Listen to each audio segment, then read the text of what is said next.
ईश्वर का प्रेम, दया और अनुग्रह आप सबों को प्राप्त हो और परमेश्वर का वचन आपके जीवन में परिवर्तन लाए। आज 2 नवंबर सभी आत्माओं का दिवस है।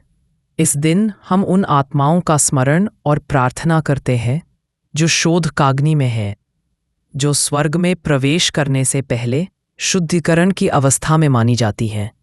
व्यक्तिगत प्रार्थना, पवित्र मिस्सा बलिदान और कब्रिस्तानों में जाकर ख्रीस्तीय लोग उन आत्माओं को मोक्ष के मार्ग पर आगे बढ़ने में मदद कर सकते हैं और वे अपनी नश्वरता और अनंत जीवन की आशा पर चिंतन कर सकते हैं। पहला पाठ प्रज्ञा ग्रंथ से लिया गया है। यह एक धर्मी व्यक्ति की मृत्यु के सांसारिक दृष्टिकोण और ईश्वर की दृष्टि में उसके वास्तविक अर्थ के बीच तुलना करता है और इस बात पर बल देता है कि धर्मी की आत्माएं ईश्वर के हाथों में है और वे शांत हैं, मृत नहीं।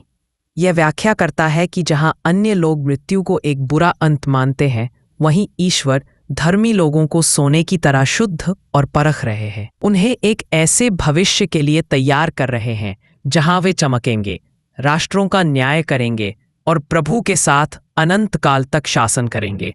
जो लोग ईश्वर पर भरोसा रखते हैं वे अंततः सत्य को समझेंगे और प्रेम में उनके साथ रहेंगे, उनकी कृपा और दया प्राप्त करेंगे। दूसरा पाठ संत पौलुस के रोमियो को लिखे पत्र से है। यह व्याख्या करता है कि पापियों के लिए मसीह की मृत्यु द्वारा प्रदर्शित परमेश्वर के प्रेम के कारण विश्वासी आत्मविश्वास और आशा रख सकते हैं, अपने धर्मी ठहराए जाने पर आनंदित हो सकते हैं और परमेश्वर के साथ मेल मिलाप कर सकते हैं। बाइबल का यह अंश इस बात पर जोर देता है कि परमेश्वर का प्रेम पवित्र आत्मा द्वारा विश्वासियों के हृदयों में उंडेला जाता है और मसीह का बलिदान आशा का एक मजबूत आधार प्रदान करता है, क्योंकि वह अधर्मियों के लिए मरा जब वे अभी भी पापी थे। क्योंकि विश्वासी मसीह के लहू के द्वारा धर्मी ठहराए जाते हैं, वे परमेश्वर के क्रोध से मुक्ति के प्रति निश्चिंत हो सकते हैं और उसके द्वारा परमेश्वर के साथ मेल मिलाप कर सकते हैं। आज का सुसमाचार संत यूहन्ना से लिया गया है। यह यीशु और मार्ता के बीच उनके भाई लाजरुस की मृत्यु के बाद हुई मुलाकात का वर्णन करता है। जब मार्ता यीशु से मिलती है तो वह अपना विश्वास और दुख व्यक्त करती है और कहती है कि अगर यीशु वहां होते तो लाजरुस की मृत्यु नहीं होती।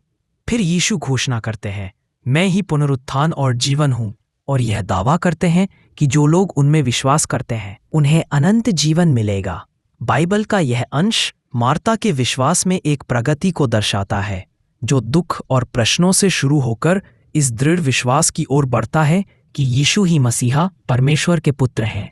सुसमाचार की मुख्य शिक्षा यह है कि यीशु पुनरुत्थान और जीवन है, जो मृत्यु पर अपनी शक्ति प्रदर्शित करते हैं और उन सभी को अनंत जीवन प्रदान करते हैं जो उन पर विश्वास करते हैं।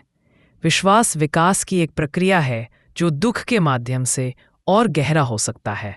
ईश्वर के प्रति ईमानदार होना जरूरी है, लेकिन प्रश्न पूछने पर भी उनकी योजनाएं हमारी योजनाओं से बड़ी है। प्रार्थना। हे प्रभु यीशु ख्रीस्त, आप पुनरुत्थान और जीवन हैं। सभी मृतकों को अनंत विश्राम प्रदान करें। हमें एक अच्छा जीवन जीने में मदद करें ताकि हम भी एक दिन स्वर्ग में प्रवेश कर सकें। आमीन।